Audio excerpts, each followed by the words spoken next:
Kesuksesan bukanlah suatu tujuan, melainkan sebuah perjalanan untuk masa depan. Selain kerja keras, hal lain yang harus diingat adalah kerja ikhlas. Setelah itu, baru menyerahkan segala hasil kerja keras kepada Tuhan. Setinggi-tingginya jabatan apapun dalam pekerjaan tetap saja kita adalah pegawai. Tapi, sekecil-kecilnya usaha kita, tetap saja itu bos. Tidak ada kesuksesan yang bisa dicapai seperti membalikkan telapak tangan. Tidak ada keberhasilan tanpa kerja keras, keuletan, kegigihan, dan kedisiplinan. Hal itu juga harus dibarengi dengan sikap pantang menyerah dan tidak cepat putus asa. Semua cita-cita dan ambisi hanya bisa direngkuh apabila kita mau terus belajar berbagai hal, dimanapun dan kepada siapapun. Jangan takut dengan kompetitor, karena kompetitor juga takut kepadamu. Fokus dengan memberikan servis lebih kepada customermu saja. Kompetisi itu bagus. Anda harus belajar dari pesaing Anda, tapi jangan pernah menirunya. Anda meniru, Anda akan kalah. Jika kita adalah satu tim yang baik dan tahu apa yang ingin kita lakukan, satu orang saja dari kita bisa mengalahkan 10 kompetitor kita. Buatlah perubahan yang nyata. Jika mengalami kegagalan, coba lagi. Jika masih gagal, Anda hanya melanjutkan pekerjaan sebelumnya. Mudah bukan? Saya mendengar banyak anak muda yang memikirkan hal yang luar biasa setiap malam. Tapi sayang, pagi harinya dia masih pergi ke kantornya. Buatlah perubahan. Buatlah tindakan. Modal utama pengusaha adalah jangan cengeng, jangan mudah menyerah.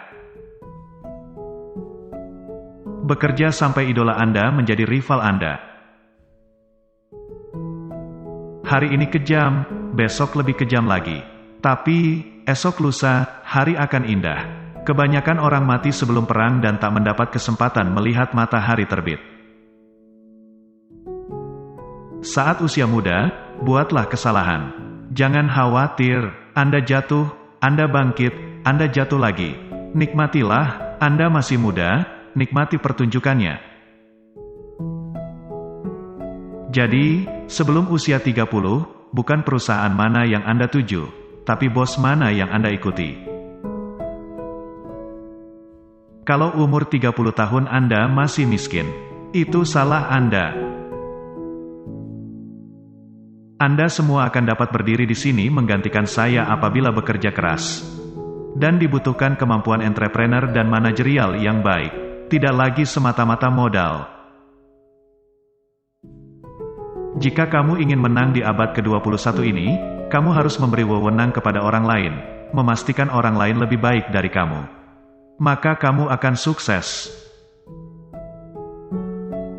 Memutuskan jadi pengusaha bukan berarti tidak berprestasi di bidang akademis.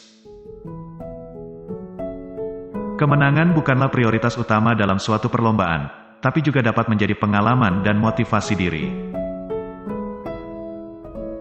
Jujur dan kepercayaan adalah modal awal dan paling dasar dari seorang pengusaha. Kehormatan kita adalah kepribadian kita. Saat kepribadian saja tidak punya, tak akan mungkin punya kehormatan. Keberhasilan manusia ditentukan oleh dirinya sendiri. Dengan pilihan yang benar, ia akan bersinar. Memperjuangkan ideologi harus realistis, bukan harga mati. Tanpa kerja keras ini, semua omong kosong. Orang yang gagal itu karena seluruh hidupnya adalah menunggu. Buat tindakan. Untuk sukses, kamu perlu mempercayai dirimu sendiri, terutama di saat tidak ada seorang pun yang percaya kepadamu. Ibuku adalah kunci sukses saya. Zaman dulu, banyak anak, banyak rejeki. Zaman sekarang, banyak koneksi, banyak rezeki. Gagal itu makanan sehari-hari, itu biasa, yang penting bagaimana menyikapinya. Evaluasi, bangkit, gagal lagi, bangkit lagi. Bekerjalah 2/3 kali lebih banyak dari orang lain, karena usaha tidak pernah membohongi hasil. Lama memang, tapi itu caranya. Semua harus dilewati seperti anak tangga. Satu persatu, jangan lompat-lompat karena kalau melompat kemungkinan terpelesetnya tinggi.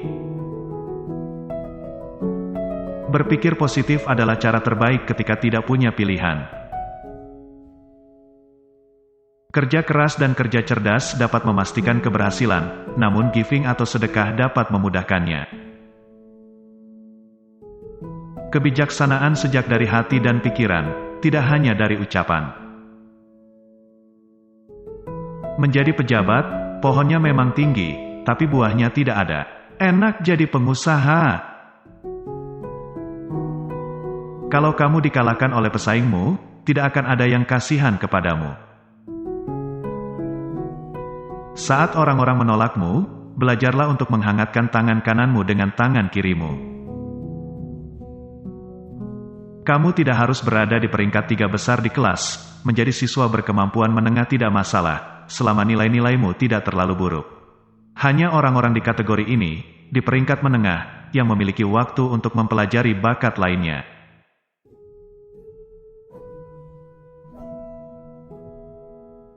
Baiklah sobat kunci kehidupan, semoga kalimat inspiratif ini memberikan manfaat yang positif bagi diri kita.